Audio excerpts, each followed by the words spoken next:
Khan, esteemed guests and speakers, dear colleagues and friends, warm welcome to the Bled Strategic Forum. At this year's tourism panel, we are exploring a simple yet essential question. Can European tourism remain competitive without giving up its core values? Or to put it more directly, are values a barrier to competitiveness? My answer is clear, no, values are not a barrier. In fact, they are the foundation of our competitiveness.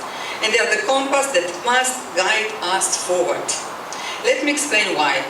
According to the WTTC, tourism is once again one of the fastest growing sectors in the world. Europe alone accounted for 52% of all international arrivals last year. But this success isn't just about numbers. Europe leads because of something deeper, its values. We were among the first to understand tourism is not a goal in itself. It's a way to improve the quality of life for visitors and above all for the people who call destinations their home.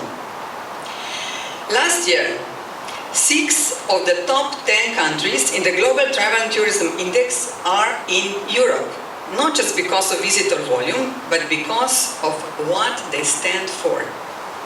World-class infrastructure, safety, sustainability, cultural richness, hospitality. That is something to be proud of. It reflects years of vision, dedication, and bold investment. But it also reminds us, excellence is never guaranteed, it must be earned again and again. Today, European tourism faces growing pressure.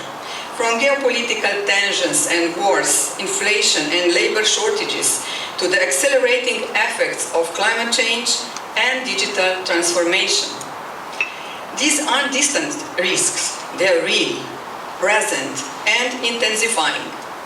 And in these challenging times, we must hold on to what makes Europe truly competitive. Our values. Sustainability, fairness, quality of life, respect for local cultures, cooperation, solidarity. We must stay true to this without losing our edge. And let me share a few reflections grounded in facts. Safety. Europe is still considered one of the safest regions for travelers. However, today there are more armed conflicts within European territory than in Latin America, as reported by the Geneva Academy. Sustainability. Europe is a global front-runner in environmental and social sustainability, especially in tourism. Yet, the continent is warming twice as fast as the global average. This calls for deep structural adaptation. Prosperity.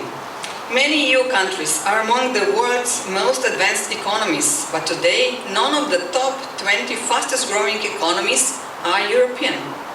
Our GDP growth is slowing. Potential recession is a real concern.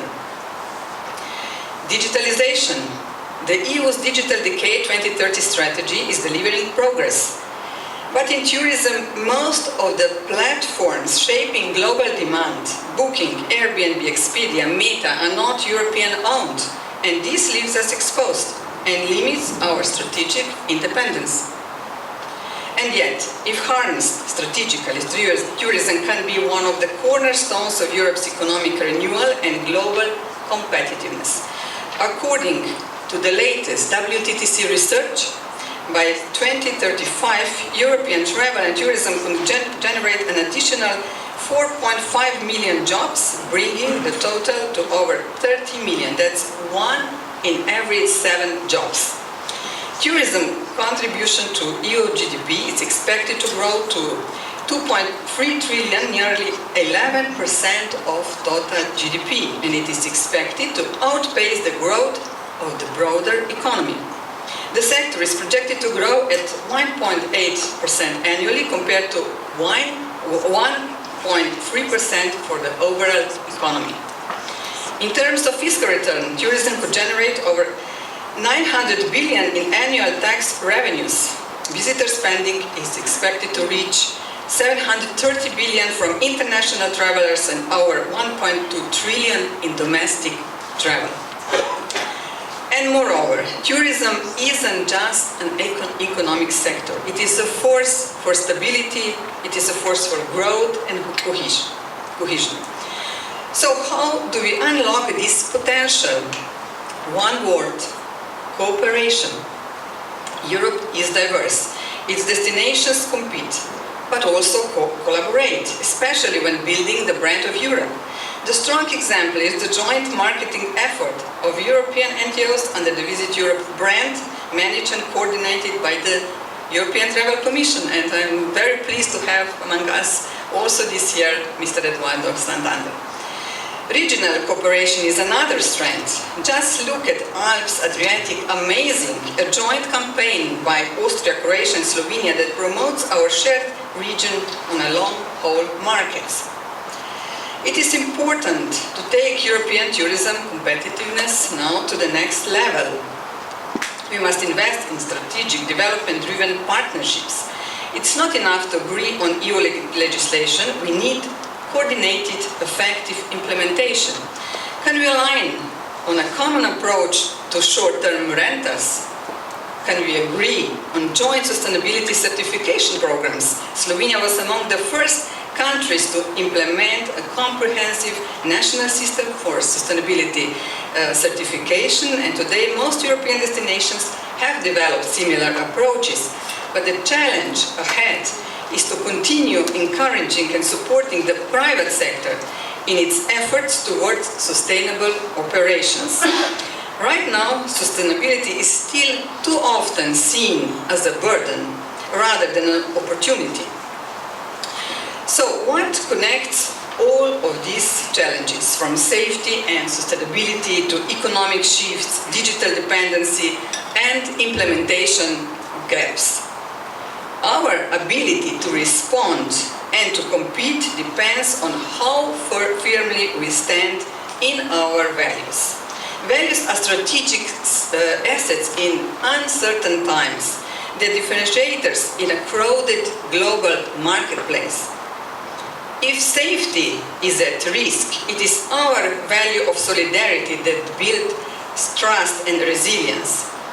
And if the climate is changing, it is our commitment to sustainability that drives innovation and future-proof growth. If growth is slowing, it is our belief in fairness and shared prosperity that ensures lasting stability. If global platforms strengthen our resilience, it is our commitment to agility and smart regulation that gives Europe a competitive edge. And if regulation isn't implemented, it is our value of responsibility that turn policy into progress. In short, the stronger the headwinds, the more vital the compass, and that compass is our values. And this brings me to what may be the most important truth of all. Tourism is shaped by people, by all of us. It grows from thousands of daily choices. What kind of tourism we build, where we invest our time and energy, who we choose to work with, and whether we wait for change or lead it. If we truly believe that values are the path to long-term success, then we must live them. European tourism will remain competitive not despite our values, but because we choose to live them boldly, consistently and together.